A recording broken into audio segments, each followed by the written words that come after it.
Late February 2026, the northern Arabian Sea. The ocean is pitch black. There is no horizon. There is no distinction between the water and the sky. In this void, the USS Abraham Lincoln, CVN-72, is operating at 30 knots. It is generating its own wind over the deck. This is the 0 hour of Operation Epic Fury. The strategy is not a gradual escalation. It is a massive, immediate demonstration of kinetic power designed to fracture the logistical and operational spine of the Iranian Revolutionary Guard Corps. The objective is the systemic dismantling of Iran's ballistic missile manufacturing infrastructure. To achieve this, the Lincoln and its embarked carrier Air Wing must generate combat sorties at a rate that pushes human physiology and mechanical engineering to their absolute breaking points. Over the next 100 hours, this single floating airfield will launch and recover over 2,000 combat missions. This operational tempo does not happen by accident. It requires a brutally synchronized industrial process. Below the flight deck, the ship is a factory of violence. Deep in the magazines, heavily armored elevators hum with electrical power. Ordnance men, identifiable by their red heavy cotton jerseys, are maneuvering massive steel pallets. They are moving 2,000-pound BLU-109 penetrator warheads. These are not smart weapons yet. They are inert steel casings filled with high explosives. The red shirts transfer them to the bomb assembly areas. Here, aviation ordnance men attach the Joint Direct Attack munition guidance kits. They bolt the GPS receiver tail fins and the aerodynamic strakes to the steel bodies. They torque the bolts to precise specifications. A single loose fin means a weapon misses its target and strikes civilians. Once assembled, the weapons are pushed onto the massive weapons elevators and raised to the flight deck.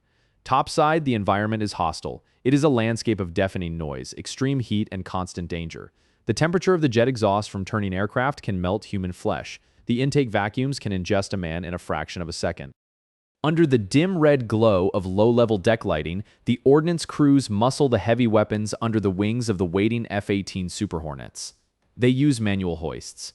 It is exhausting, brutal, physical labor. They connect the electronic umbilical cords that allow the aircraft's mission computer to talk to the bomb.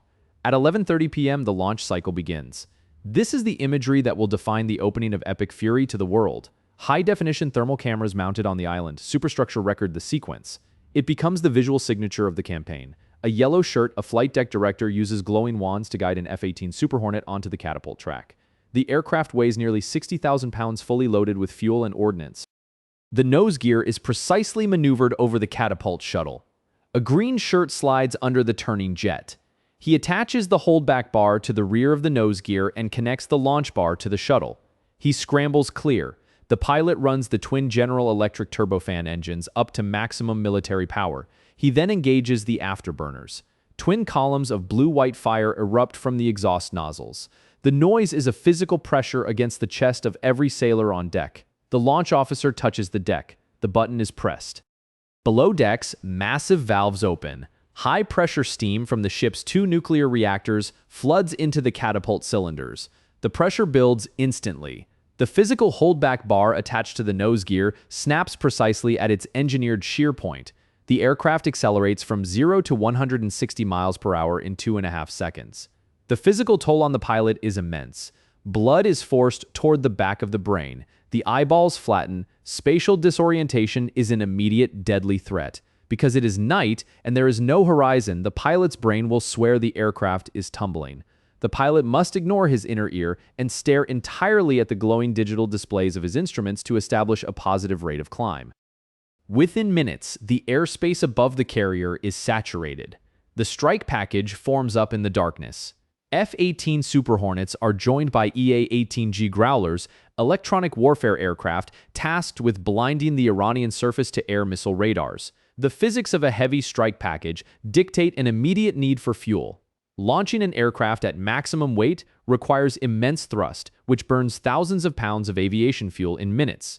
Before the strike package even turns toward the Iranian coast, they must rendezvous with aerial refueling tankers. They plug their refueling probes into the trailing drogue baskets of the tankers in total darkness, transferring thousands of gallons of jet fuel while flying at 400 miles per hour. By 1 in the morning, the package crosses the coastline. The targets are specific. The intelligence is granular. United States space-based assets and signals intelligence have mapped the Iranian Revolutionary Guard Corps supply chain. The strike aircraft do not target empty warehouses.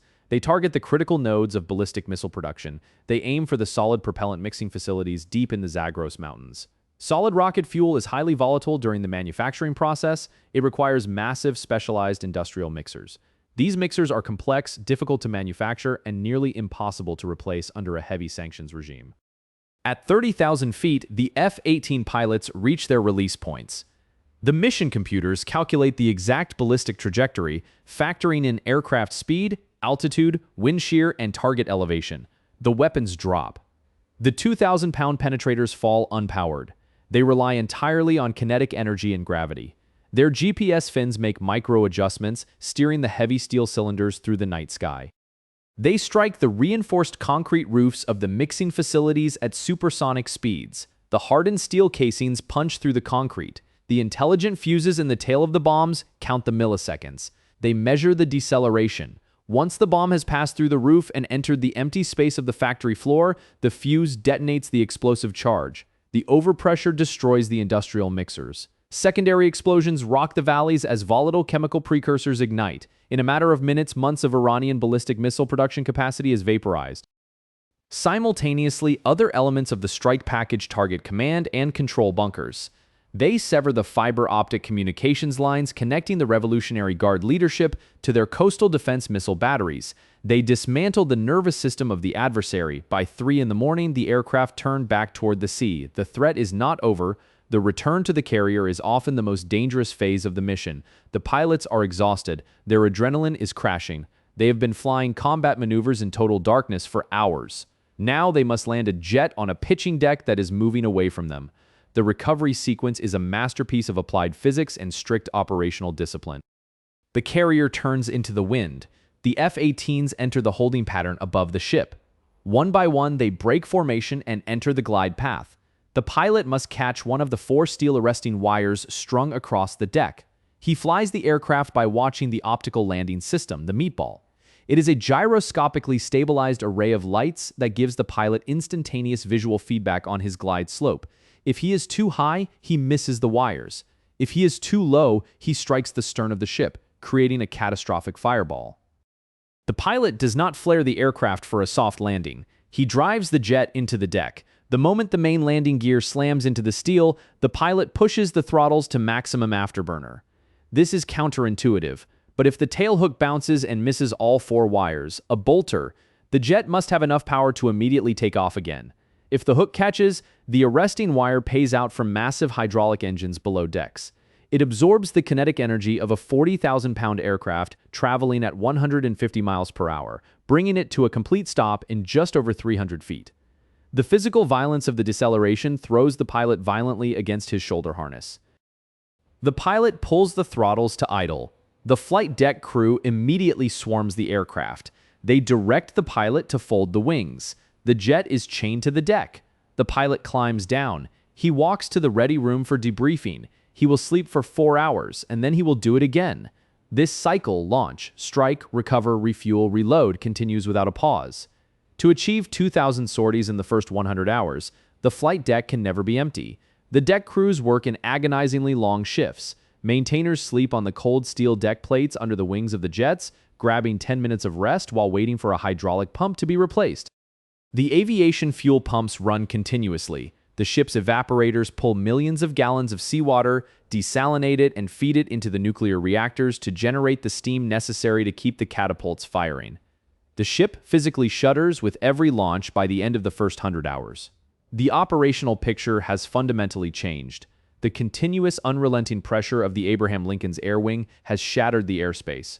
Iranian air defense operators are overwhelmed. The command nodes are silent. The solid fuel mixing facilities are burning craters. The video footage of the constant night launches floods global networks. It is a deliberate information operation. It is not just about destroying targets. It is about communicating a mathematical reality to the adversary. The footage demonstrates that the United States Navy possesses the logistical endurance and the mechanical reliability to sustain an overwhelming tempo of violence in the darkest hours of the night. The first 100 hours of epic fury did not end the conflict, but they established the absolute dominance of the airspace. They proved that 100,000 tons of sovereign American territory, positioned strategically in the northern Arabian Sea, could project enough kinetic force to systematically dismantle a nation's military infrastructure before the sun even rose.